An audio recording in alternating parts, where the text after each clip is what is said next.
સુરતના કતારગામની ગોતાલાવાડીમાં આવેલ એચવીકે ડાયમંડના રત્ન કલાકારોની હડતાળનો બીજો દિવસ, ભાવ વધારો કરવાની માંગ. સુરતના કતારગામ ગોતાલાવાડીમાં એચવીકે ડાયમંડના રત્ન કલાકારોની હડતાળનો બીજો દિવસ છે. રત્ન કલાકારો દ્વારા ભાવ વધારાની માંગણી સાથે કામથી અળગા રહી હડતાળ ઉપર ઉતરવામાં આવ્યું છે. તેઓએ એક ડાયમંડ તળિયાના 16.50 રૂપિયાના ભાવમાં 1.50 રૂપિયાનો વધારો કરવાની માંગ કરી છે. માલિક દ્વારા ભાવ વધારો કરવાની બાંહેધરી આપવામાં આવી હતી, પરંતુ તે બાંહેધરીને અમલમાં ન લાવતા રત્ન કલાકારોમાં રોષ ફેલાયો છે. કતારગામ વિસ્તારમાં રત્ન કલાકારોએ એકઠા થઈ વિરોધ પ્રદર્શન કર્યું છે, જેમાં તેઓએ તાત્કાલિક ભાવ વધારાની માંગ કરી છે. આ હડતાળને કારણે ડાયમંડ ઉદ્યોગમાં કામકાજ પર અસર થઈ છે. રત્ન કલાકારો દ્વારા જણાવ્યું છે કે જ્યાં સુધી તેમની માંગણીઓ સ્વીકારવામાં નહીં આવે, ત્યાં સુધી હડતાળ યથાવત રહેશે. આ હડતાળને કારણે સુરતના ડાયમંડ ઉદ્યોગમાં તણાવનું વાતાવરણ છે. રત્ન કલાકારો અને માલિકો વચ્ચેના આ વિવાદને ઉકેલવા માટે તંત્ર દ્વારા મધ્યસ્થતા કરવાની જરૂર છે. મારું નામ છે Bhavesh Tak, diamond worker union vice president. Katargam Gotalawadi ખાતે આવેલ એચવીકે ઇન્ટરનેશનલ ડાયમંડ કંપનીમાં છેલ્લા 2 દિવસથી 80થી વધારે રત્ન કલાકારો હડતાલ ઉપર છે. હડતાલની જવાનું કારણ છે કે એમનો જે ભાવ છે મોંઘવારી પ્રમાણે વધવો જોઈએ. એની જે માંગણી છે એ 1.5 થી 2 રૂપિયાની છે પર પીસની.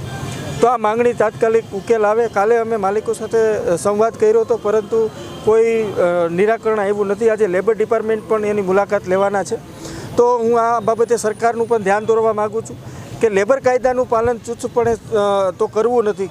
કારીગરોને લેબર કાયદા મુજબના લાભો આપવા નથી અને ઉપરથી ભાવ પણ નથી વધારવા. આ લોકોની કોઈ મોટી એવી માંગણી નથી કે આ લોકો લાખોપતિ કરોડોપતિ બની જાય.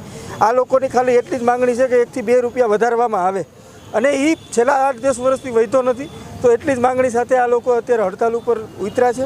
તો સરકારને એટલી જ વિનંતી કે આ જે કંપની છે એની ઉપર કાયદેસરની કાર્યવાહી કરવામાં આવે અને લેબર કાયદાનું ચુસ્તપણે પાલન કરી આ એમના અધિકારો એમને અપાવવામાં આવે, ભાવ તાત્કાલિક વધે એવી જ આ રત્ન કલાકારોની માંગણી છે. જો આજે ભાવ વધતો હોય તો અત્યારે જ એ કામે બેસવા તૈયાર છે. વિલાસ પાટીલ છે, એચવીકેમાં બેવું છું. 10 થી 15 વર્ષથી અહીંયા બેવું છું. અમારી માંગણી એટલી જ છે કે ભાવ વધવા જોઈએ, 1 થી 2 રૂપિયા ભાવ વધવા જોઈએ. શેઠે અમારી માંગણી પૂરી નથી કરતા, ત્યાં સુધી અમે કંઈ બેવાનું નથી. માંગણી પૂરી થઈ જાય તો અમે અત્યારે કામે બેસી જવું. કેટલા રૂપિયા અત્યારનો ભાવ? અત્યારનો ભાવ એ લોકોએ કર્યો 16 રૂપિયા 50 પૈસા, ઘટાડ્યો તો 1 રૂપિયા 15 રૂપિયા 50 પૈસા હતો, 1 રૂપિયા ઘટાડીને પાછો એ જ ભાવ અમારે જૂનો મૂકી દીધો છે. 16 રૂપિયા 50 પૈસા કરી નાખે. ભાવ વધી ગયો છે. આ કેવી રીતે ભાવ વધ્યો? જે ઘટાડેલો છે એ જ ભાવ તમે મૂકી દીધો. ત્યારે અમારે 1-2 રૂપિયાની માંગણી છે, એ સેટ પૂરા નથી કરતા. રત્ન કલાકારો જોડાયા છે તમારી? અમારા 70 થી 80 રત્ન કલાકાર જોડાયા છે. હજી બાકી છે, એ જોડાવશે.